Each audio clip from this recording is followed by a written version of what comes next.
The midday sun over Red Creek Station was merciless. Its heat shimmered over the cracked ground, bending the air above the train tracks like a mirage. A wind came carrying dust and the faint scent of horses and oil. The station itself was a tired wooden building, its paint faded and its sign half-hanging, letters peeling as though even the town had stopped believing in its name. The train whistled one last time and exhaled a cloud of smoke before it began to crawl away, its iron wheels groaning.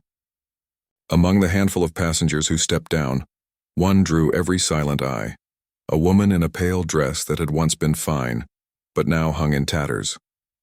Her bonnet tilted loosely over tangled hair, and her gloved hands trembled as she clutched a carpetbag too small for all the miles she'd run. Clara Bennett.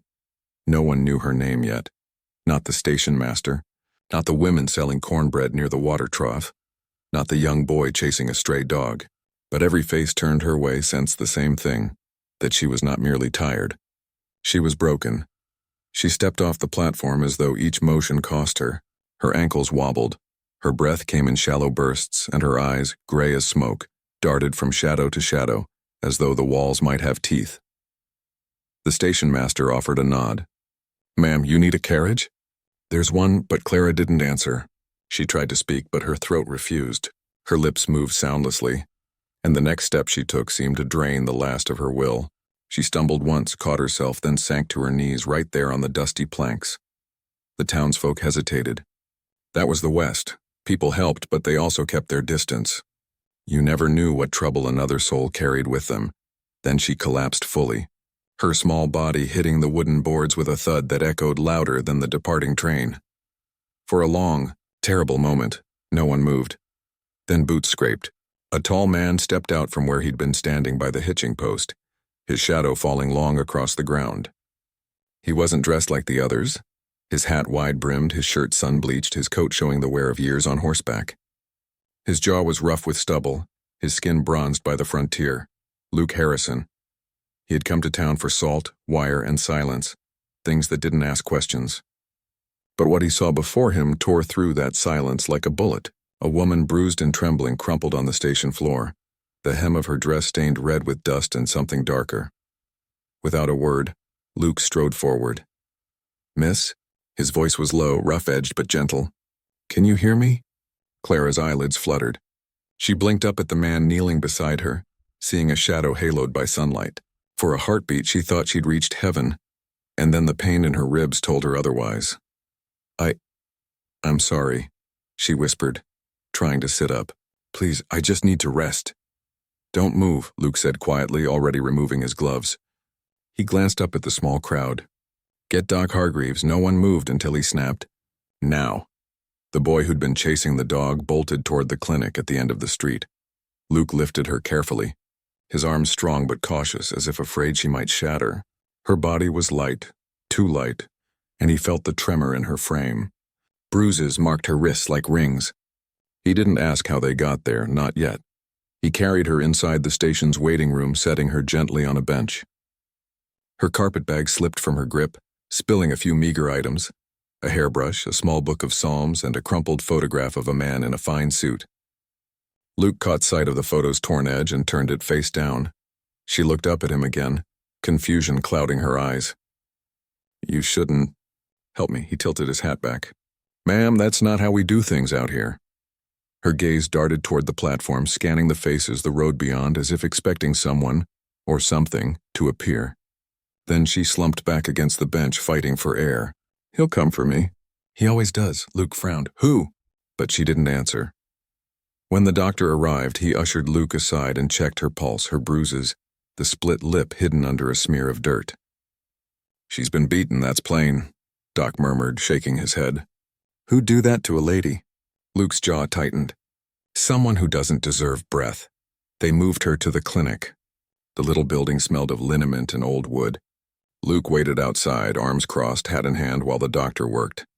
Every so often he heard her faint voice, soft, apologizing for taking up space, for being trouble, for existing.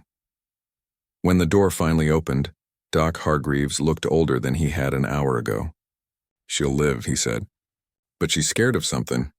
"You know her?" Luke shook his head. "Never seen her before." Then she's yours for now, the doctor said with a sigh. Don't think she's got anywhere else to go. Luke hesitated. He hadn't planned to take anyone in. Not since the fire, not since his world burned down 3 years ago. But something about the way she'd looked up at him, all bruises and defiance, stirred an ache he thought long buried. He found her sitting up on the cot, clutching a cup of water like it was the last thing tethering her to life. When he stepped in, she flinched. He stopped just inside the door. Didn't mean to scare you. You didn't. Her voice was barely a whisper. I'm just not used to kindness, Luke nodded slowly. Then maybe it's time you start getting used to it. She blinked as if trying to read his face for cruelty and finding none. He set her carpet bag beside the cot. Name's Luke Harrison. I've got a ranch out west of town. If you need a place to rest a spell, you're welcome there. Clara's eyes widened. You don't even know me, he shrugged. Don't need to. You're hurt and I've got room. Simple as that. Tears welled in her eyes and she turned her face away. I can't pay you. I have nothing.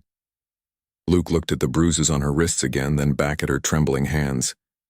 Don't look like you owe anybody anything, he said quietly. But you're safe now. Long as I'm standing, no one's going to touch you. That night, as the sky turned violet and the crickets sang, Luke saddled his horse and borrowed a wagon from the livery. He helped Clara climb in, wrapping her in a blanket against the chill. She stared out the back as the town lights faded, each bump of the road taking her farther from the life she'd fled. The stars stretched endless above them, sharp and cold, like eyes watching from heaven. Luke said little. Words were heavy things for him, but every now and then, he glanced at her through the lantern light, seeing not a broken stranger, but a fighter who had survived something unspeakable. Clara clutched her small book of psalms in one hand, whispering half-prayers into the wind. But beneath her fear, something unfamiliar flickered, a fragile sense of safety. And for the first time in years, Luke felt the same. By the time they reached the ranch, the moon was high and pale. He helped her down, his hand steady under hers. The cabin was modest but warm, the porch light flickering softly like a promise. Rest easy, Miss Bennett, he said as she stepped inside. You're home now, at least for a while. She turned to him, eyes glimmering. Why are you helping me? Luke looked past her to the wide, dark plains. Because someone once helped me when I didn't deserve it. Maybe it's time I returned the favor. Clara nodded faintly, her breath trembling. Then for the first time since the train ride that carried her from pain to hope, she whispered, thank you. Outside, the wind shifted, brushing over the dry grass, carrying away the last sound of the train that had left her behind. For both of them, without knowing it yet, the journey toward healing had already begun. The morning sun crept slow over the Harrison ranch, gilding the fields in gold and stretching the shadows long and thin. Luke was already up, moving with the rhythm of a man who found peace in work. He fed the horses, checked the fences, and filled the water troughs. But every few minutes his eyes strayed toward the cabin window, where the new guest slept. He wasn't used to having anyone there. For 3 years that house had known only silence, the kind that settles heavy when laughter and love are gone. He'd grown used to talking to his horses, to the creak of the windmill, to the quiet ache of memory. But now there was the sound of something else, the soft, uneven breaths of a woman healing from something unseen. Inside, Clara stirred awake to the gentle creak of floorboards. Her body still ached, ribs sore, wrists bruised, but more than the pain was confusion. She hadn't expected to wake up safe. Not here, not anywhere. The room was small but warm, sunlight filtering through lace curtains. There was a quilt on her, neatly folded, smelling faintly of cedar and smoke. On the nightstand, a tin cup of water and a plate of bread and jam waited, along with a note in a strong, careful hand. Eat when you wake. The horses don't like to be looked at hungry. Luca laugh, small, cracked, escaped her before she could stop it. It had been so long since anyone had shown her such simple care. She brushed her fingers over the note, feeling the odd steadiness of his handwriting, and for a moment she felt safe. Then memory struck like a whip. Her husband's face red with fury. The shouting, the blows, the train ticket clutched in her bleeding hand. And just like that, the trembling started again. When Luke returned to the cabin, she was sitting up, her hair tangled and her eyes wary. The moment he stepped through the door, she straightened, not from comfort but from fear. He stopped in the doorway, hat in hand, careful not to move too fast. "Morning, Miss Bennett." She nodded, her fingers tightening around the blanket. "You didn't have to. Keep me here." "I didn't," he said simply. "Could have left you at the clinic, but you looked like someone who needed quiet more than medicine." "I shouldn't trouble you," she murmured. "You've done enough." Luke leaned his hat on the hook. "It ain't trouble if it's the right thing." For a while, silence hung between them. Then he nodded toward the plate. "Eat.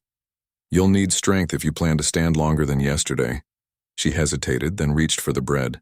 Her hands shook so badly she tore the crust unevenly. Luke looked away, pretending not to notice, giving her privacy in the small act of reclaiming dignity. When she finished, he said, "You can stay here as long as you need. I've got work to do most days, and cattle, fences, all that, but I'll see you're safe." Clara looked at him for a long moment. "Why?" she whispered. "Why would you help a stranger?" Luke's eyes shifted to the window, to the rolling expanse of the plains beyond. "'Cause once someone did the same for me. Didn't ask why. Didn't need to." He left her to rest and went back to his chores, but all day her face lingered in his thoughts, not just the bruises, but the quiet defiance behind them.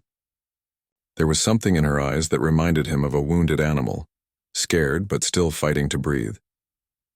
As the day wore on, Clara explored a little. The cabin was humble. One main room, a small kitchen, shelves lined with tools, and a single photograph on the mantel, a woman and a young boy smiling in the sun. She didn't have to ask who they were. Grief hung in the air like dust motes, too familiar to mistake. When Luke returned at dusk, his sleeves rolled and his hair damp from sweat, she was standing by the fireplace staring at the photo. He paused in the doorway, the muscles in his jaw tightening just slightly. "That's my wife, Sarah," he said quietly. "And my boy, Daniel." Clara turned, guilt coloring her cheeks. "I'm sorry. I shouldn't have—" "It's all right," he interrupted softly. "They've been gone a long while." She hesitated, then said, "I can tell you loved them." Luke smiled faintly, but his eyes darkened. "Still do." Something in his voice made her chest ache. She knew loss, but his was different. His had turned to stone inside him. That evening, they ate stew together in awkward silence. She barely touched hers, but he didn't press. He could see the way she flinched every time a log popped in the fire, or when a floorboard groaned. She was waiting for something, for the blow that always came next. When she finally whispered, "I should leave before dark," Luke set down his spoon. "Where to?" "I'll manage," she said, standing with a tremor in her knees. "You'll manage about 10 feet before you fall," he said, calm but firm. "You're staying, Miss Bennett. You don't owe me nothing. Just rest." Her voice broke. "You don't understand. If he finds me—" Luke's gaze snapped to hers, steady as a mountain. "Then he'll have to go through me first." The words hit her like a breath of air she didn't know she'd been starving for.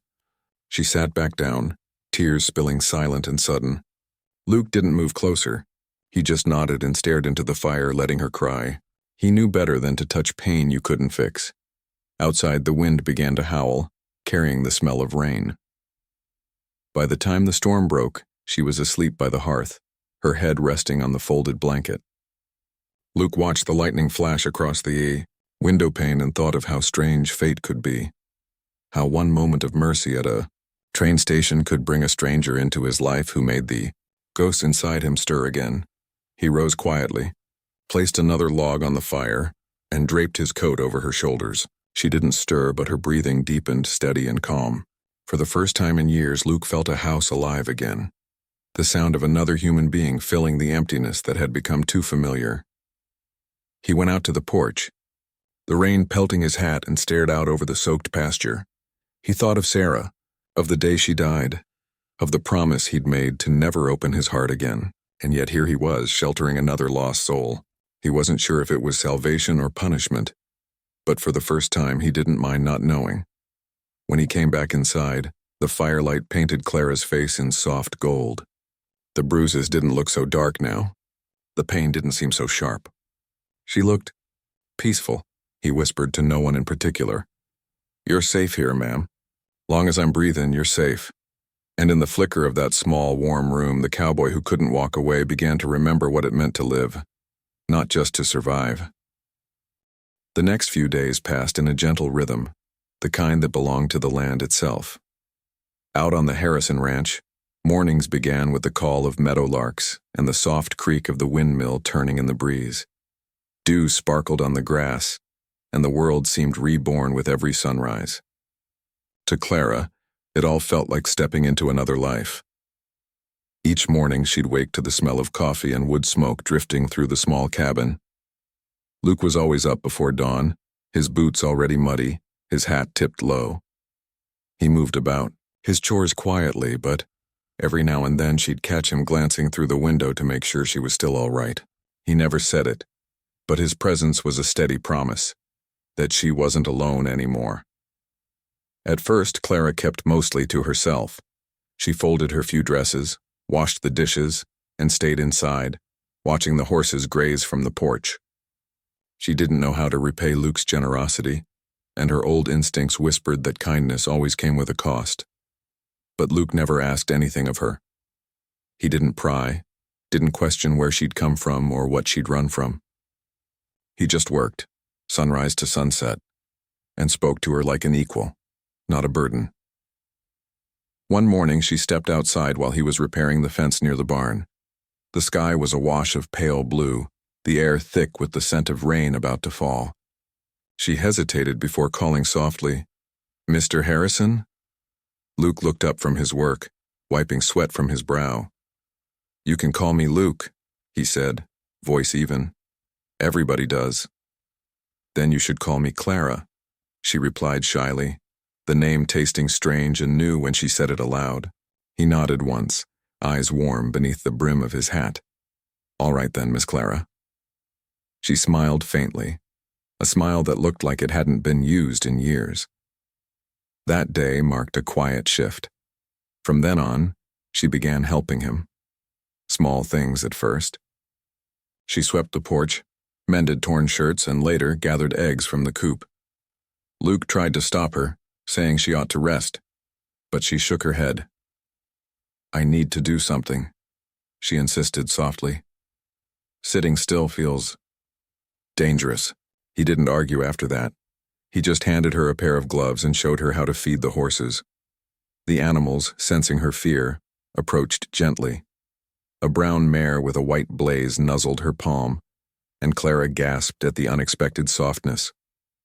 "She's beautiful," she whispered.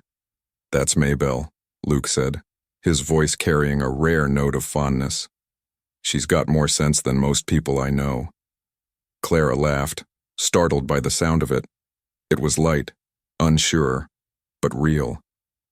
Luke didn't smile outright, but his eyes softened, and for a heartbeat, she felt a strange warmth in her chest. Something like belonging. As the days stretched into weeks, her body healed faster than her heart. The bruises faded, the cuts closed, but inside she still carried the echoes of her husband's cruelty. Sometimes at night she'd wake gasping, her hands clutching the sheets, convinced she'd hear Nathaniel's voice outside the door. Each time, Luke would appear, silent as shadow, standing in the doorway with the lamplight behind him. He wouldn't ask, wouldn't touch, just stand there until her breathing slowed. And when she whispered thank you, he'd nod once and leave her to rest. It was the first time in her life a man's presence made her feel safe instead of small. One afternoon, while mending a torn saddle blanket, she asked quietly, "You said once that someone helped you before? Who was it?" Luke paused, the rhythm of his hammering faltering. For a long moment, he didn't answer. Then, without looking up, he said, "An old rancher outside Santa Fe. Pulled me out of a bottle in a bar fight the year my wife and boy passed. Never said much, just handed me a shovel and told me to work if I wanted to live." Clara set her needle down gently. "Did it help?"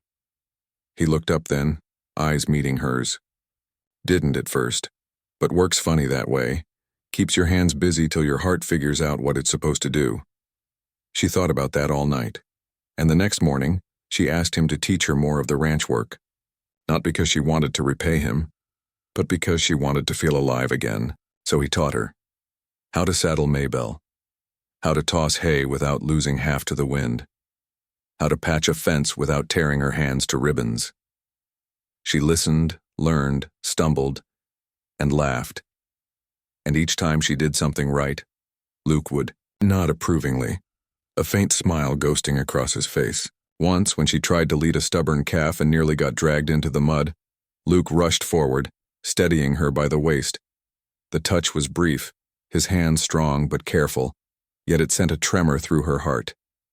She froze, expecting the blow that used to follow such closeness. But Luke just stepped back and said, "You all right?" No anger, no judgment, just quiet concern. She nodded quickly, blinking back tears. "I'm fine. I just forgot what it's like when someone doesn't."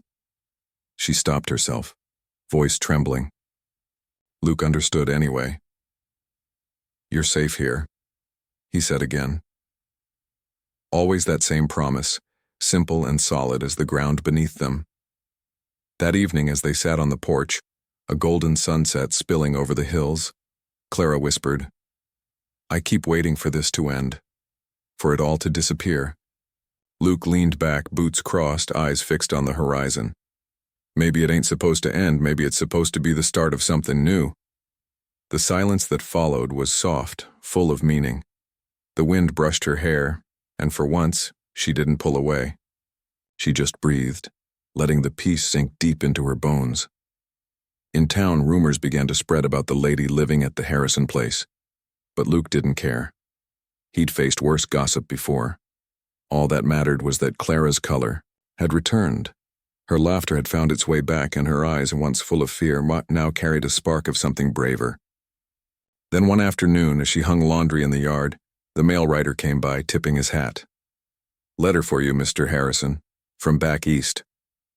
Luke thanked him, opened it, and froze. It wasn't for him.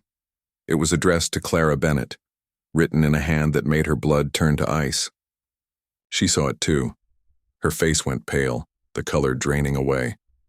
"He found me," she whispered, voice breaking. Luke looked at her, his jaw tightening. "You sure?" She nodded faintly, clutching the letter, but too afraid to open it. "That's his handwriting, Nathaniel. My husband." The sky seemed to darken then, as if the very land felt her dread. Luke's hand curled into a fist. "You're safe here," he said again, but this time his voice held steel beneath the calm. "No one's taken you from this place." Clara swallowed hard, tears welling. "He's powerful, Luke. He'll come." Luke met her gaze, unflinching. "Then he'll learn this ain't the East. Out here we protect our own." For the first time, Clara believed it. As the sun set, behind them, her hands trembling around the unopened letter, she realized something astonishing. That for the first time in her life, she didn't feel like prey anymore. She had someone who would stand beside her, not over her. And that simple truth and that first kindness changed everything. The letter sat unopened on the table all night, a single folded paper that might as well have been a rattlesnake lying in wait. Clara couldn't bear to touch it, yet she couldn't look away either. Its neat handwriting, the expensive envelope, the faint cologne she once associated with charm but now with cruelty. It all screamed Nathaniel Bennett. Luke didn't pressure her to read it. He just sat across the room by the fire, sharpening his knife in slow, methodical strokes, his expression unreadable. The cabin was quiet except for the rhythmic scrape of steel on stone and the occasional crackle of burning wood. Finally, Clara whispered, I can't open it." Luke looked up, eyes steady. "Then don't," she blinked at him. "But what if—" "What if nothing?" he interrupted gently. "Whatever's in that envelope doesn't change who you are or where you are. You're here now, Clara. That's all that matters." His words should have calmed her, but they didn't, because she knew Nathaniel, his pride, his cruelty, the way he made every escape feel temporary. Men like him didn't stop until they owned what they believed was theirs, and in his eyes, Clara was property, not a person.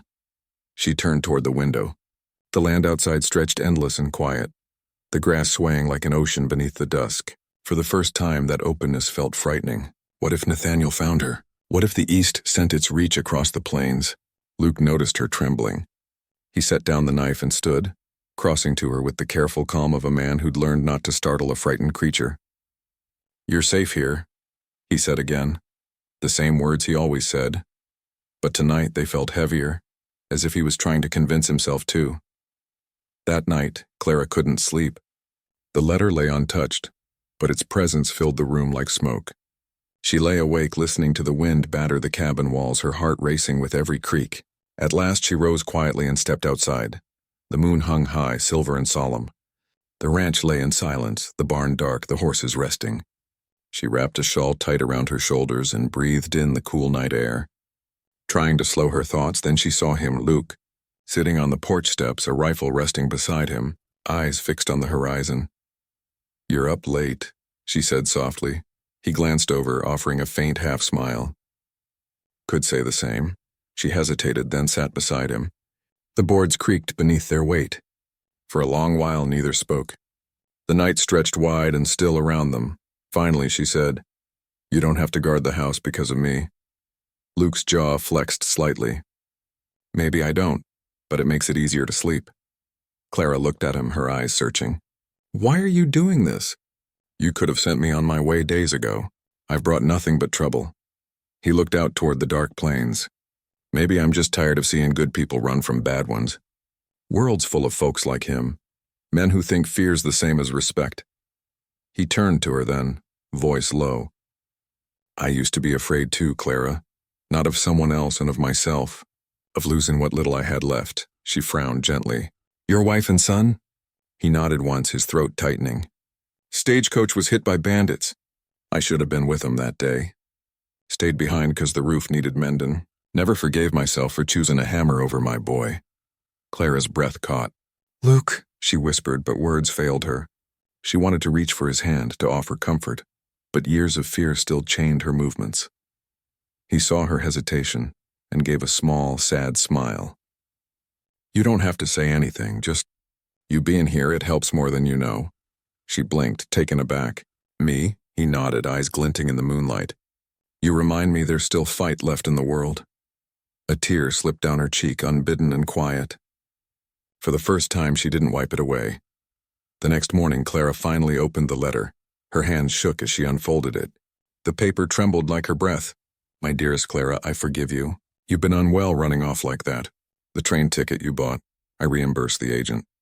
It's time to come home, darling. You belong where you were meant to be, beside your husband. If you do not return, I'll have no choice but to fetch you myself. Yours, Nathaniel." The words bled poison into her chest. She tore the letter in 2, then 4, then 8 pieces, her heart pounding like a trapped bird. Luke, hearing the sound, came from the barn. She turned to him, eyes wide with panic. "He's coming, Luke. He'll find me. He always does." He stepped forward, steady and calm. "Then let him come." "Luke, I ain't hiding you anymore," he said, voice rough but steady. "I'm protecting you." "There's a difference." Clara shook her head, tears spilling. "You don't understand what he's capable of." Luke's gaze hardened. "I don't care what he's capable of. I've buried worse men for less reason." Something in his tone made her stop. He wasn't boasting, and he was promising. Days passed. Every sound in town made her heart leap. Every rider, every wagon, every stranger on the road. Luke noticed her glancing toward the window, her hands trembling when thunder echoed. To distract her, he gave her small tasks: feeding the chickens, painting the barn door, picking wildflowers for the table. And though she worked, her fear never left. One afternoon, as she walked along the fence line, she saw something glinting in the distance, the reflection of a spyglass. Perhaps, or the metal buckle of a saddle. She froze, breath catching. "Luke!" she cried. He was at her side in seconds, rifle in hand, scanning the ridge. But by then the shadow was gone, only the dust remained. "Could have been a drifter," Luke murmured. But his hand tightened on the gunstock, and Clara saw the same fear mirrored in his eyes. That night, Luke doubled the locks and sat by the window long after she'd gone to bed. The storm outside roared, wind shaking the shutters. His hand never left the rifle. He thought about the man coming for her, about the kind of cruelty it took to break a woman like Clara. And for the first time in years, he wanted a fight. Not out of vengeance, but out of something fiercer. Protection. Because somewhere between that first day at the station and tonight's storm, Clara Bennett had stopped being a stranger. She had become his reason to stand again. The next morning dawned still and gray. Clara came outside to find Luke saddling his horse. "Where are you going?" she asked, panic flickering in her voice. "Town," he said, "to talk to the sheriff. If that husband of yours shows up, I want the law on our side." She nodded, biting her lip. "Be careful." He gave a short nod. "Always am." As he rode off down the dirt road, Clara stood watching until he disappeared over the hill. The wind carried the scent of rain again, and she whispered a prayer, not for herself, but for the man who had given her back her courage, because she knew now. The shadows of her past were real, and they were coming. But she also knew something else, that she wasn't alone anymore. And for a woman who'd spent her whole life running, that single truth was enough to keep her standing.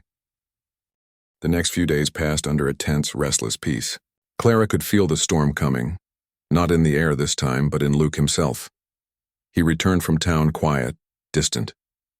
He'd spoken to Sheriff Dugan, that much he said, but something about the way he avoided her gaze told Clara there was more. Luke had always been a man of few words, yet now his silence carried a different weight. Not the silence of comfort, but of grief. That evening, as the sun dipped low over the plains, Clara found him out behind the barn, repairing a broken gate. His shirt sleeves were rolled up, muscles taut, jaw tight. She stood for a while watching him work, the rhythmic swing of the hammer echoing in the still air. "Luke," she said softly, stepping closer. "You haven't said much since you came back." He paused mid-swing, resting his arm against the post. "Nothing worth saying?" She tilted her head. "That's not true. Something's bothering you. I can see it," he sighed, setting the hammer down. "Sheriff says Nathaniel Bennett's been asking questions around the county, showing folks a photograph, offering money for information." Clara's breath caught. "He's close?" "Maybe," Luke said. "Maybe not. But that ain't what's gnawing at me." "Then what is?" He looked at her then, really looked, and she saw the battle behind his eyes. Pain, anger, shame. Sheriff also mentioned the Carter gang's been spotted near the hills. Same men who hit the stagecoach that day. The one that took my family. Clara froze. She remembered him mentioning the loss before, but never in detail. Now she understood. The reason his eyes sometimes drifted to the empty space at the dinner table. The reason he never entered the small back room of the cabin. "They're still out there?" she whispered. Luke nodded slowly. "Been years. Thought I'd buried that chapter, but seems some things don't stay buried." Clara stepped closer, her hand trembling slightly as it hovered near his arm. "What will you do?" He gave a low, humorless laugh. "Don't rightly know. Half of me wants to ride out there and finish what they started. The other half just wants to forget. Maybe forgetting isn't the same as healing," she said quietly. He looked at her, surprise flickering in his eyes. "You sound like my wife used to." "Always talking about mending what can't be fixed." Clara smiled faintly. "Then she must have been wise." Luke's gaze softened. "She was. Braver than me, too." For a long moment, neither spoke. The wind rustled through the grass, and somewhere in the distance a hawk cried. Then Luke said, voice barely above a whisper, "You ever feel like you're living someone else's life, Clara? Like you were meant to die once, but somehow didn't? And now you're just waiting for the world to notice?" Clara's throat tightened. "Every day," she confessed. Their eyes met. And in that shared silence, they both saw it, not just pain, but the strange, fragile strength that grows in people who've already survived the worst. That night, Luke didn't come inside. Clara found him later by the corral, sitting on the fence rail with a lantern beside him. The horses moved restlessly, their ears flicking toward the dark horizon.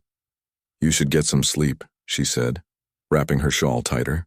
"It's cold." "Can't," he murmured. "Every time I close my eyes, I see it again.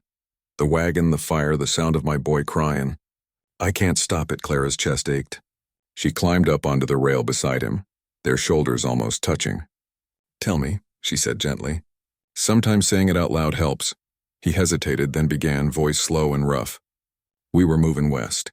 Martha wanted a new start. We stopped at a little way station round sundown. Carter's gang came out of nowhere. I fought 'em, hell I tried, but there were too many. They took the horses, shot the driver, set the wagon alight. Martha pushed our boy toward me before the flames took her." His voice broke. The silence that followed was unbearable. Clara reached out finally and placed her hand over his. His skin was rough, scarred, the hand of a man who'd built, fought, and lost everything. He didn't pull away. In fact, his fingers turned slightly, curling over hers. "I'm so sorry," she whispered. He swallowed hard. "Sometimes I think God left me alive to punish me. Other times I think he left me alive to do something about it." "Maybe he left you alive," Clara said, "to help someone else survive." "Maybe that's me." Luke turned to her, the firelight from the lantern glinting in his eyes. "You really believe that?" "I have to," she said, her voice trembling but sure. "Because if there's no reason for any of this, the pain, the loss, then what's left?" He studied her, his expression softening into something he hadn't felt in years. Gratitude. Maybe even hope. Over the next week, something shifted between them. Luke began to talk more. Small things at first. Stories about his son, about fixing fences, about the early years of the ranch. In return, Clara shared bits of her own past. The music lessons her mother made her take. The lonely dinners with Nathaniel. The slow erosion of her confidence until she no longer recognized herself. Luke listened. He didn't judge or pity. He just listened. And that, to Clara, was more healing than any words could have been. Sometimes she caught him watching her while she worked. A quiet look in his eyes, half sorrow, half wonder. Once, when she slipped on the porch steps, he caught her before she fell, his hands strong around her waist. For a moment, neither moved. Their eyes met, and something electric passed between them. Not passion, not yet, but the kind of tenderness that asks permission before it dares to hope. Clara stepped back quickly, cheeks flushed. "Thank you," she murmured. Luke just nodded, though his heart was pounding harder than it had in years. One afternoon, Clara found him in the barn, staring at an old wooden box. He closed it quickly when he saw her, but not before she caught a glimpse of what was inside. A child's toy horse, worn smooth by small hands. She hesitated. "You still keep his things?" "Can't bring myself to bury him," Luke said quietly. "Feels like letting go." "Maybe keeping them means you haven't forgotten," Clara said. "And that's not the same as refusing to heal." He looked at her for a long time, then finally smiled. A small, tired smile that reached his eyes. "You've got a way of saying things that make a man think, Clara Bennett. And you've got a way of making a woman believe she's still worth something," she replied softly. Something in that exchange lingered. Fragile. Sacred. It wasn't love yet, but it was the beginning of it. The kind that grows slow and steady like roots beneath a prairie storm. That night, Luke stood by the porch again, but this time, he wasn't guarding the house. He was watching the horizon, the stars flickering bright above the wide black sky. Clara joined him quietly, carrying 2 cups of coffee. "Couldn't sleep again?" she asked. He shook his head. "Not this time. Just thinking." "About what?" "About how strange it is," he said, taking a sip. "All the time I spent trying to forget the past, and now, I ain't afraid to remember anymore." She smiled gently. "Maybe that's because you're not alone with it now." He looked at her, then down at their hands, close, almost touching. "Guess neither of us are." The wind carried the faint scent of sagebrush and rain. Somewhere far off, a coyote called. For the first time in years, Luke felt something in his chest unclench. Maybe this was what healing looked like. Not forgetting, not moving on, but finding someone who could see your wounds and not flinch away. And as Clara leaned slightly against his shoulder, he realized something else, Giro. That he'd been saving her from her past, but she'd been saving him from his own. The morning started like any other, quiet, with the sky painted in soft gold and the scent of coffee drifting through the cabin. Luke was out mending the pasture fence and Clara was humming by the stove, her voice faint but steady. It was the kind of peace she'd almost begun to believe could last. Then came the sound, the crunch of wagon wheels on gravel, the slow, measured rhythm of horses that didn't belong to ranchers or drifters. Clara froze. Her hands, still dusted with flour, began to tremble. She stepped to the window and looked out. 2 men on horseback. 1 wagon. The man seated atop it wore a dark coat and polished boots that gleamed even through the dust. His posture was proud, rigid, the unmistakable arrogance of wealth. And though distance blurred his face, she knew him instantly. Nathaniel Bennett. Her heart slammed against her ribs. The air left her lungs. The nightmare she'd run from had found her again. Luke heard the wheels too. He looked up from his work, brow furrowing. From the way the dust rose along the road, it wasn't a neighbor or supply cart. He wiped his hands on his jeans, slung his rifle over his shoulder, and began walking back toward the cabin. By the time he reached the porch, Nathaniel was already there, standing tall, eyes cold, with a smile that didn't reach them. "Well," the man said, removing his hat as though addressing an audience. "If it isn't the famous Luke Callahan, I've heard about you. Former gunslinger turned rancher, is that right?" Luke didn't return the smile. "Depends who's asking." Nathaniel's lips curved faintly. "A husband looking for his wife." Luke's grip on the rifle tightened slightly. "You mean the woman you chased halfway across the country?" At that, Nathaniel's expression darkened, just for a heartbeat, before smoothing again into civility. "I see she's been speaking freely, no matter. I've come to collect what's mine. She ain't property," Luke said flatly, "and she ain't yours." Before Nathaniel could answer, the cabin door opened. Clara stood there, pale but composed, her shawl clutched around her shoulders like armor. Her voice trembled, but her words were steady. "Nathaniel, you shouldn't have come." His eyes flicked toward her, softening, or pretending to. "My dear, you look dreadful. What has this place done to you? Living among the dirt and cattle." "Stop," she said sharply, surprising even herself. "You don't get to talk to me that way anymore." The look in his eyes changed then, the polite mask cracking just enough to reveal the anger beneath. "You forget yourself, Clara." "No," she said quietly. "For the first time in my life, I remember myself." Luke took a slow step forward. "You best leave now, Bennett." Nathaniel's jaw tightened.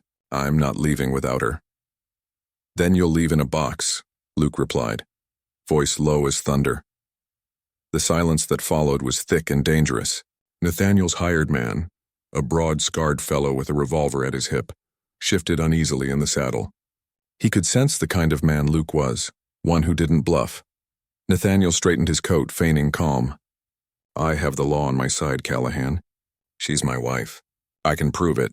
She's also a human being," Luke said, "and she don't belong to anyone."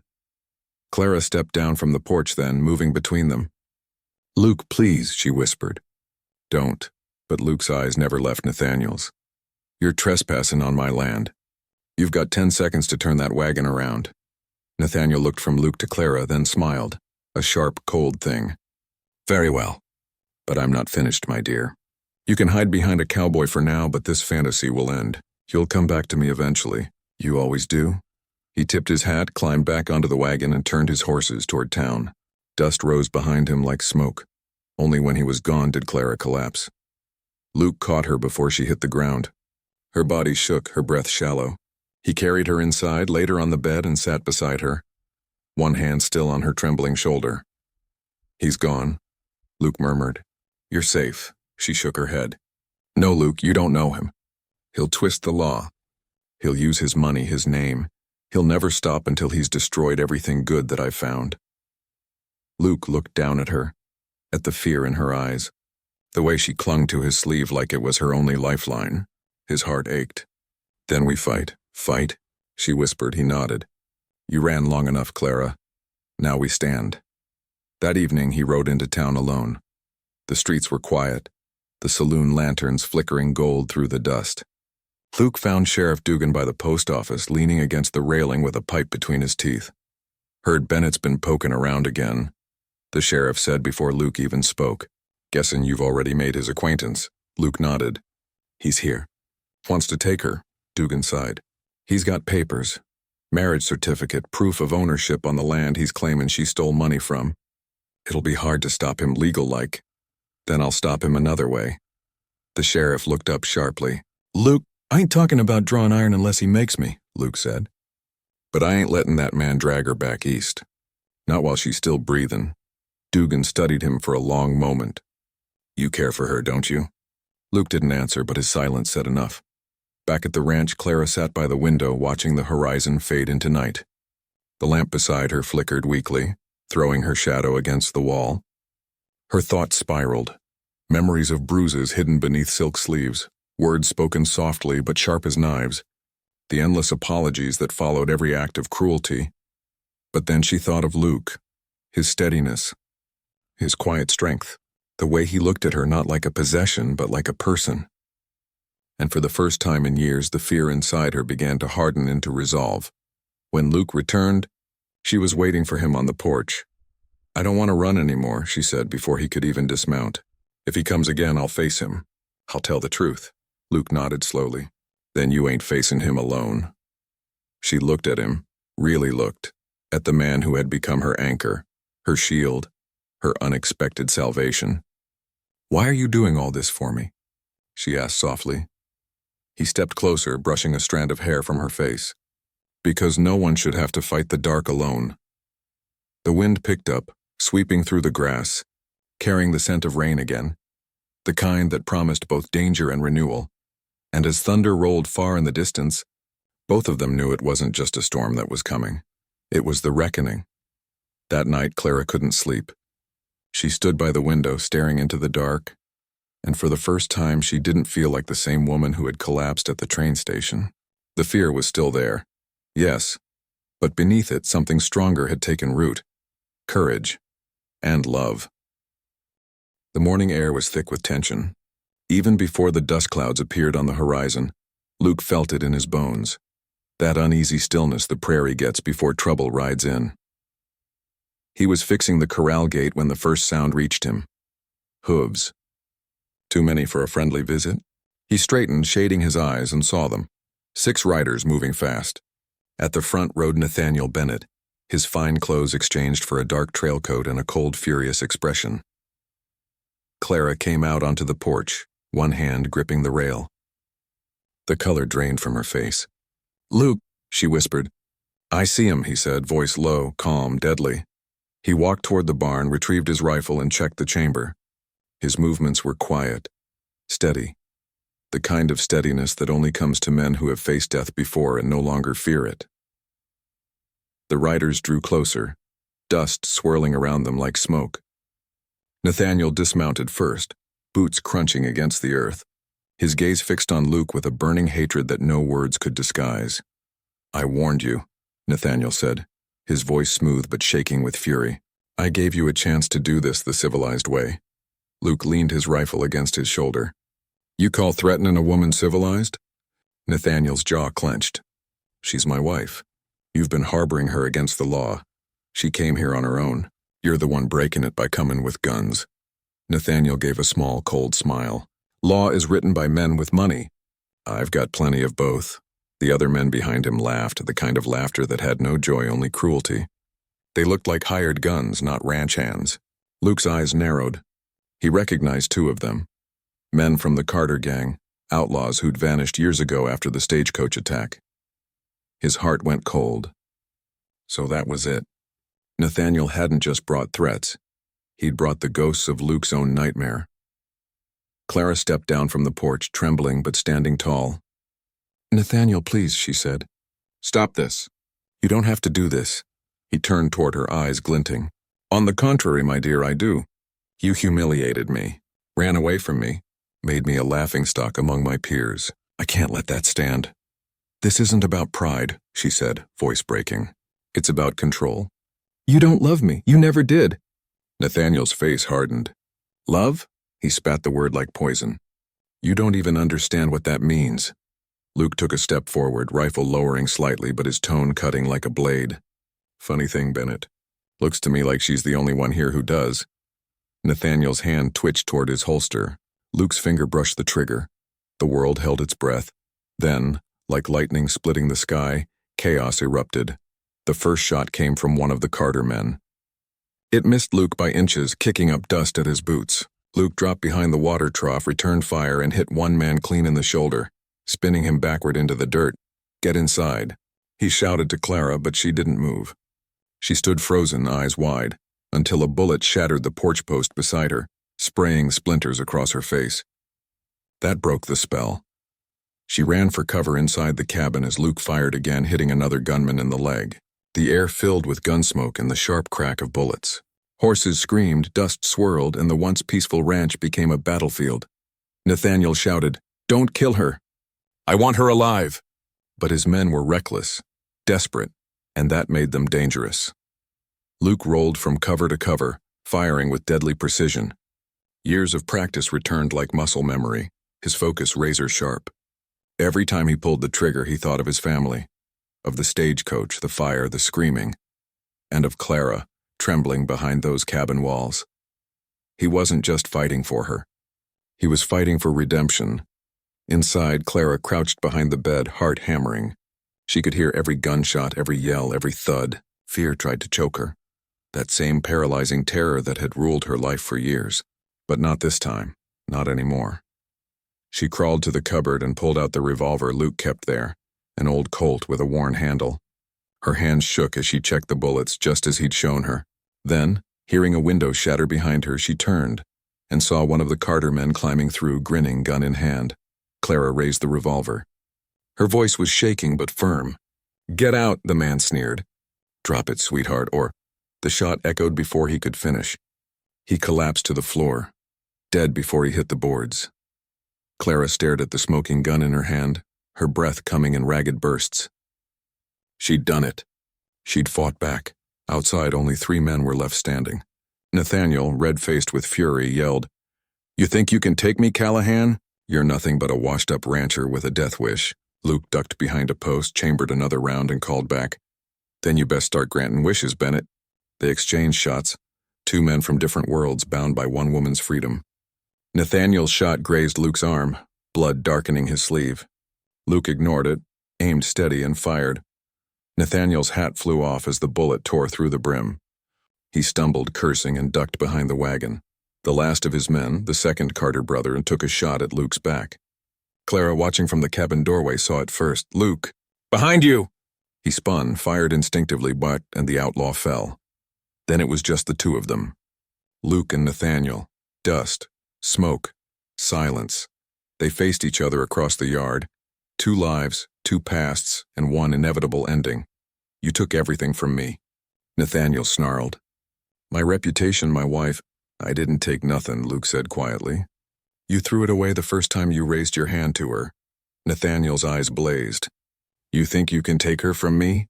I'll kill you both." He charged, drawing his pistol. Luke fired once. The shot hit Nathaniel square in the chest. He staggered backward, eyes wide in disbelief, then fell to his knees, clutching his shirt as blood bloomed across it. He looked up at Clara, who stood in the doorway, tears streaming down her face, and not of grief but of release. You'll come back to me," he gasped. Clara shook her head slowly. "No, Nathaniel. I'm finally free." Nathaniel Bennett fell forward into the dust, the last of his pride spilling out with his blood. For a long time, there was only silence. The air was thick with gunpowder and heat. Luke lowered his rifle, his arm bleeding, his body trembling not from fear but from the rush of survival. Clara ran to him, dropping to her knees beside him. "You're hurt." He gave a weak smile. "Ain't the first time." She pressed her hands against the wound. "You could have been killed, Luke. Why would you?" "Because you're worth it," he said softly. "Every bullet." Every breath, her eyes filled with tears. She leaned closer, resting her forehead against his. "I thought I'd never feel safe again," she whispered. "But with you, I do." He exhaled, the sound a mixture of exhaustion and peace. Then it was worth fighting for. Behind them, the prairie stretched endless and silent, the sun dipping low, the wind carrying away the last traces of gun smoke. The fire was over. The dust was settling, and for the first time, Clara Bennett didn't feel like she was running anymore. The morning after the shootout dawned gray and still. Smoke from the burned-out wagon drifted lazily across the yard. A few blackened planks marked where the barn door had splintered under gunfire. The once peaceful ranch looked wounded, but alive. Luke Callahan sat on the porch steps, his arm bandaged, his shirt torn, face pale but determined. Clara was beside him, wrapping a strip of clean cloth around his hand. Her movements were gentle, deliberate. She'd hardly spoken since the fight, and yet every motion said what words couldn't: gratitude, worry, something deeper that frightened her more than bullets ever could. Luke tried to lighten the weight between them. "You patch me up better than any doctor in town." Her lips curved into a faint smile. "That's because I'm not afraid to make you sit still." He chuckled, winced, then leaned back against the post. "Guess I needed that." The silence returned, soft and uneasy. The smell of gunpowder still hung in the air. mingled with the sweet scent of morning dew and dust. Somewhere out in the field a hawk cried, lonely, distant. Clara finally spoke. I buried him. Out by the ridge. Luke nodded slowly. He didn't have to ask who she meant. You didn't have to do that alone. I did, she said quietly. It was the last thing I owed him. Closure. Her fingers twisted in her lap. He was a cruel man, Luke. But there was a time I thought I loved him. Maybe I just needed to see it end with my own eyes. Luke watched her, the morning light soft on her face. Ain't weakness, Clara. It's strength, and the kind that comes after survivin'. Her eyes glistened, but she blinked the tears away. I didn't feel strong, she admitted. Not when I pulled that trigger. I just felt desperate, like I was still the same scared woman he made me. Luke shook his head. No, you fought back. That's something he never expected. You took your life back, Clara. You should hold your head high for that. His words landed deep but gently. She turned her face toward him, searching his expression. The scars, the steady eyes, the kindness that lived under all that roughness. There was no judgment there. Just truth. That day passed slow, the way days do after loss. Luke fixed the broken gate one-handed while Clara cleaned up inside, sweeping away shattered glass and bullet-riddled wood. Each small act felt sacred, not just repair, but reclaiming. At noon, a wagon rolled in from the nearest ranch. An old friend of Luke's, Hank Miller, who'd seen the smoke from miles off. When he saw the damage, his face hardened. Heard the gunfire all the way down by Dry Creek, Hank said. You two all right? Luke nodded. We'll live, Hank spat into the dust. Heard of that Bennett fella? Banker from back east, yeah? Always strutting like he owned the whole town. Guess pride got him killed. Clara flinched at the name, and Luke noticed. He shot Hank a look. He's buried. Let him stay that way. Hank grunted, tipped his hat toward Clara, and changed the subject. If you need help rebuilding that barn, I'll send my boys tomorrow. Luke gave a tired smile. Appreciate it. When Hank left, Clara exhaled in relief. Thank you, she said softly, for not letting him talk about Nathaniel. Luke looked at her. You don't owe that man your shame, Clara. He's gone. You get to live. That night, the stars came out clean and clear, brighter than they had been in weeks. The prairie stretched silver under the moonlight, calm at last. Luke sat outside by the fire pit, a mug of coffee in his hand, staring into the flames.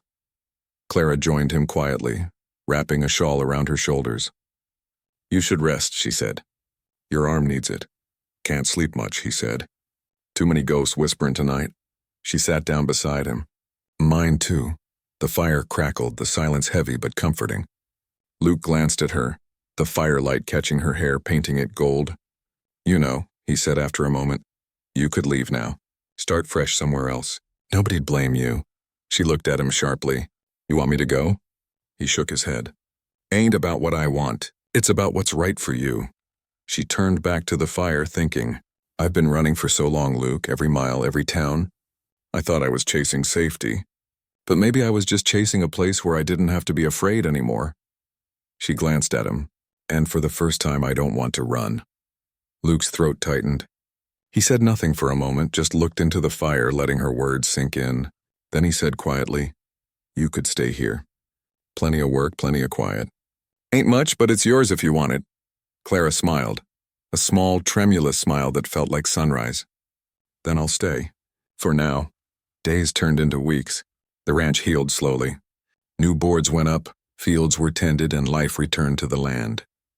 Clara worked beside Luke every day, feeding horses, mending fences, planting early winter crops. Her hands grew calloused, her cheeks sunburned. But her laughter, soft and genuine, became the sweetest sound on the prairie. Sometimes, Luke caught himself just watching her, the way she moved, the way she hummed when she worked, the light returning to her eyes. And sometimes she caught him watching and smiled in that quiet, knowing way. One afternoon when the last fence post was set, Clara wiped her brow and looked across the land. I used to think wide open spaces were lonely, she said. Now they feel like freedom. Luke leaned on his shovel. Funny thing about freedom, he said. It don't come from running, comes from facing what scared you most. She looked at him, eyes shining. And what about you, Luke? You faced your ghosts too?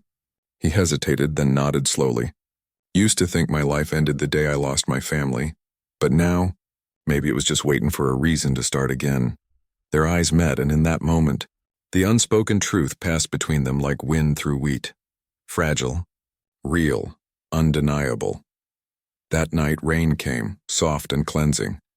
They sat inside by the fire, the smell of coffee and rain mingling in the air.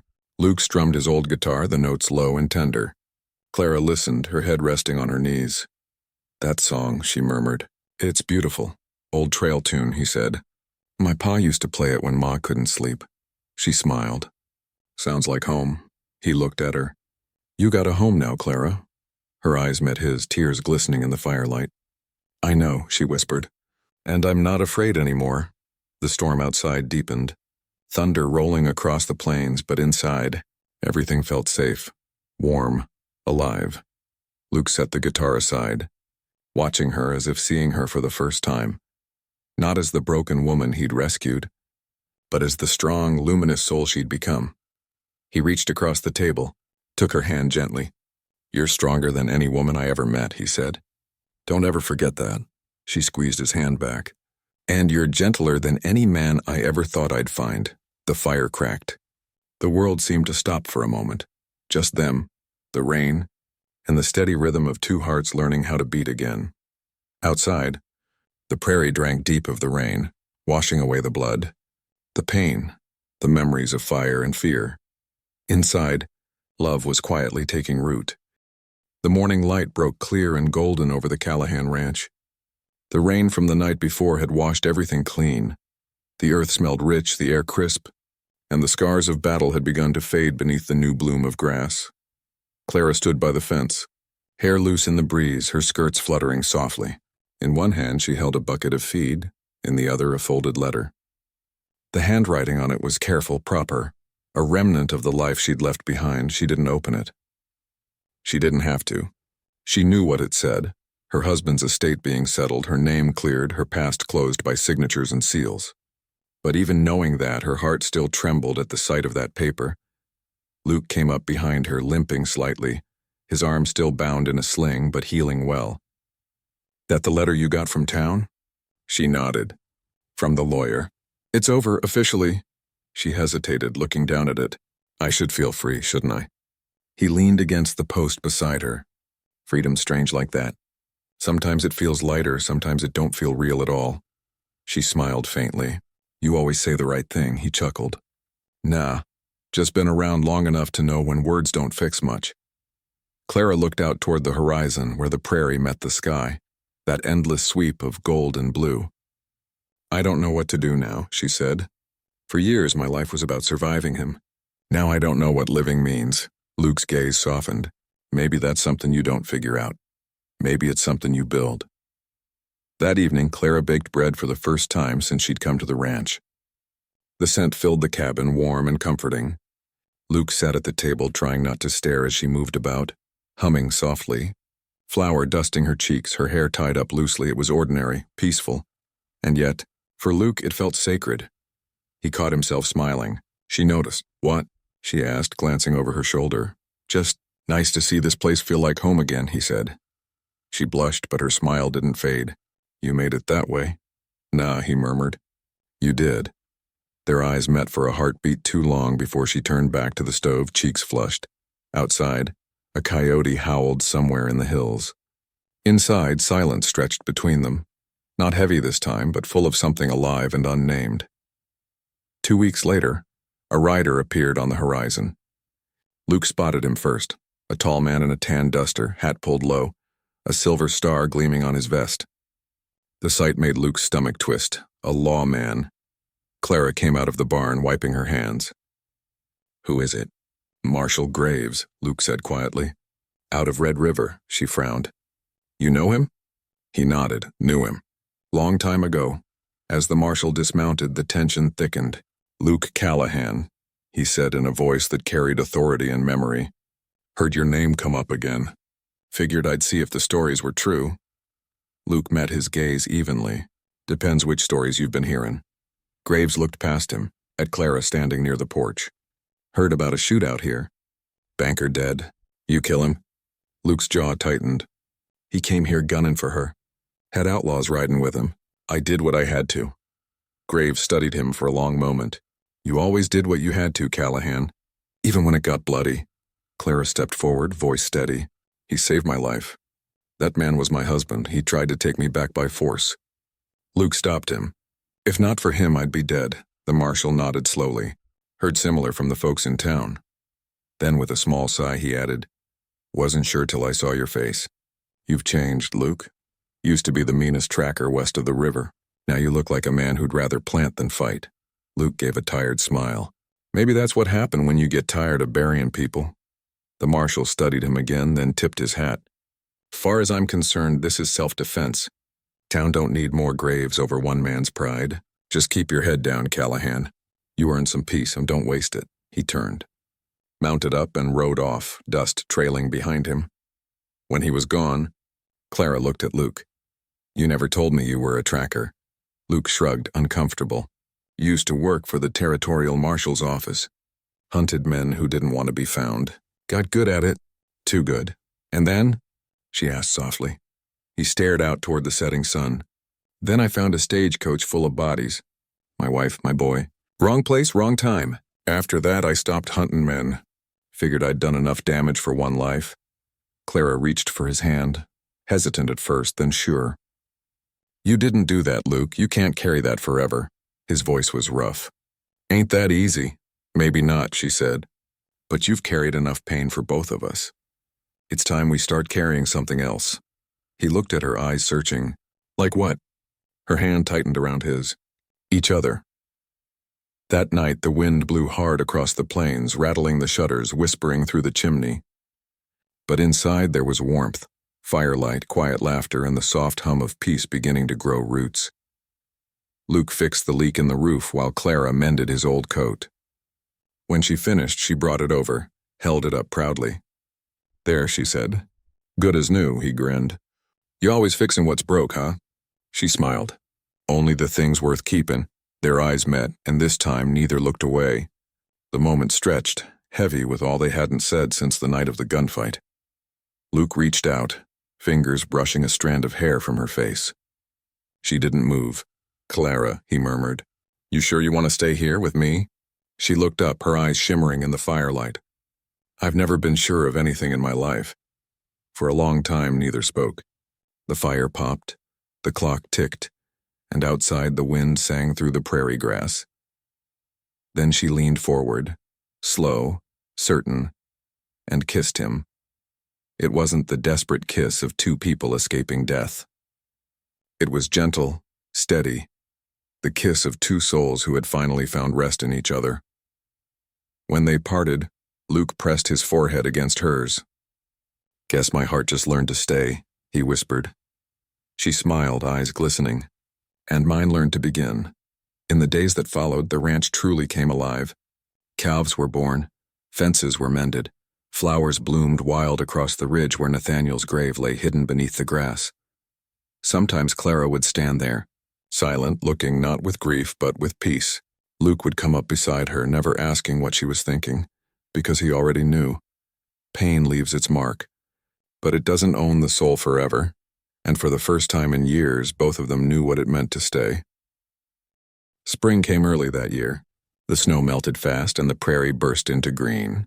Wildflowers spread across the ridge where the winter winds had once howled, and the air smelled of rain and renewal. Luke Callahan woke before sunrise, as he always did, to the sound of birds calling in the cottonwoods. The ranch was quiet, the horses grazing, the morning mist hanging low over the pastures. But the cabin behind him wasn't quiet anymore. From inside came the soft clatter of dishes, a woman's humming, and the crackle of fire. He smiled to himself, tugging on his hat. Used to be I only heard ghosts in the morning, he thought. Now I hear life. He turned toward the porch, and there she was. Clara stepped outside, hair tied loosely, an apron dusted with flour. The rising sun turned her skin golden, and the light caught in her smile. Breakfast ready, she said. If you call coffee and biscuits breakfast, Luke chuckled. Sounds like heaven to me, she grinned, handing him a tin cup. You're easy to please. Not easy, he said, sipping the coffee. Just grateful. Her eyes softened. She didn't say anything, but the warmth in her gaze said everything words couldn't. That day was like any other. Chores, feeding stock, mending fences. But beneath the ordinary rhythm was something different. A quiet anticipation. A feeling that something was changing, like the air before a summer storm, only softer. Luke felt it too. He caught himself glancing at her again and again, at the way she moved with calm purpose, at the lightness in her step, at the peace that had taken root in her face. She wasn't the same woman he'd carried off that station platform months ago. She wasn't a victim anymore. She was his equal, his heart. When evening came, they stood together by the corral, watching the sun set behind the hills. The sky burned red and gold, fading to lavender. Clara leaned on the fence, her shawl fluttering. "Do you ever think about what comes next?" she asked. Luke tilted his hat back, thoughtful. "Used to be I didn't think past sundown. Now," he looked at her, smiled faintly. "Now I think about what it'd be like not to be alone no more." Her heart skipped. "You aren't alone, Luke." "I know," he said softly. "But I mean, making it real." She turned to him, breath catching. "What do you mean?" He reached into his vest pocket and pulled something out. A small silver ring tarnished with age. "This was my ma's," he said. "Pa gave it to her on their wedding day, back when they didn't have 2 nickels to rub together. She used to say a promise meant more than gold." He held it out in his rough, scarred hand. "Clara Bennett, or whatever name you want to take now, I ain't a rich man. Don't got much more than this land and a stubborn heart, but I can promise you honesty, protection, peace, and whatever love a man's got left to give." Clara's eyes filled, shimmering in the fading light. "Luke," she whispered. "You don't have to," he smiled gently. "Ain't have to, I want to." Tears spilled down her cheeks. For a long moment she couldn't speak, her heart too full for words. Then she nodded, voice breaking. "Yes," she said. 1,000 times yes. Luke slipped the ring onto her finger. It fit perfectly, as if it had been waiting for her all along. She laughed through her tears, covering her mouth, and he pulled her into his arms. The kiss that followed was deep and quiet, the kind of kiss that seals a vow, not with fire, but with peace. The wedding came a week later. Simple, small and perfect. The prairie was their church, the wide sky their roof. Hank Miller stood as witness, grinning through the whole thing, and his wife brought wildflowers for Clara's hair. The preacher from town arrived in a dusty wagon, Bible in hand. He cleared his throat, smiling kindly. "You two ready?" Luke and Clara stood side by side, hands entwined. The wind swept through the tall grass, carrying the scent of sage and sunlight. The preacher began, voice low but steady. "We are gathered here not to bind 2 souls, but to honor what's already been joined by fire, trial, and grace." As he spoke, Luke barely heard the words, and he was too lost in Clara's eyes. They shone like the horizon after a storm, endless and new. When it came time to say his vows, he took a deep breath and said simply, "I promise to be the man you can lean on when the world turns hard. I promise to listen when words fail. And I promise that no matter how far the wind blows, my heart'll always stay right here, with you." Clara's tears fell freely now. Her voice trembled as she replied, "And I promise to never run from love again, to see you, not as the man who saved me, but as the man who taught me to live. You gave me back my heart, Luke, and I'll spend the rest of my life keeping yours safe." The preacher smiled, closing his book. "By the power vested in me by this land and the grace of God, I pronounce you husband and wife." Luke pulled her close and kissed her beneath the open sky. The wind rose around them, wild and gentle, as if the whole prairie was celebrating. That night the ranch glowed with laughter. Hank's boys played the fiddle. His wife danced barefoot with Clara under the stars. And Luke, smiling in a way no one had ever seen before, joined her. At one point, as the music slowed, Clara leaned into him, whispering, "Do you realize what you've done, Mr. Callahan?" He looked down at her with that slow grin. "What's that?" "You turned a woman with nothing left to live for into someone who can't wait for tomorrow." He brushed a strand of hair from her face. "Guess you did the same for me." Later, when the guests were gone and the night had turned quiet, they sat together on the porch steps, the same steps where she'd once wrapped his wounded arm. The stars burned bright above them, and the only sound was the soft hum of crickets and the whisper of wind. Clara rested her head on his shoulder. "Do you ever think about the people we used to be?" she asked. He smiled faintly. "Sometimes. But I reckon they had to die so we could live. She nodded, her eyes on the horizon. Do you think the land remembers? Maybe, he said. But I think it forgives too. They sat in silence after that. Two souls who'd finally found home not in a house or a town, but in each other. As dawn broke, Luke rose quietly, wrapping a blanket around her shoulders. He looked out over the land, the pasture glowing gold in the morning light, the horses grazing, the house behind him alive with warmth. This was his heaven. Not the kind found in books or churches, but in hard work, laughter, and love that didn't ask for perfection. Clara stirred, opening her eyes, smiling up at him. What are you thinking about? He looked down at her, his eyes full of that quiet strength she loved. Just counting blessings, he said. She reached up, took his hand. How many you got? He smiled. Just one, you, she laughed softly, leaning into him as the sun rose higher, lighting their faces, their home, and the future that stretched out wide and endless before them. And there, on that quiet ranch where once there had been pain and fire, the cowboy's promise was kept, not with words, but with a life built from love, healing, and the courage to stay.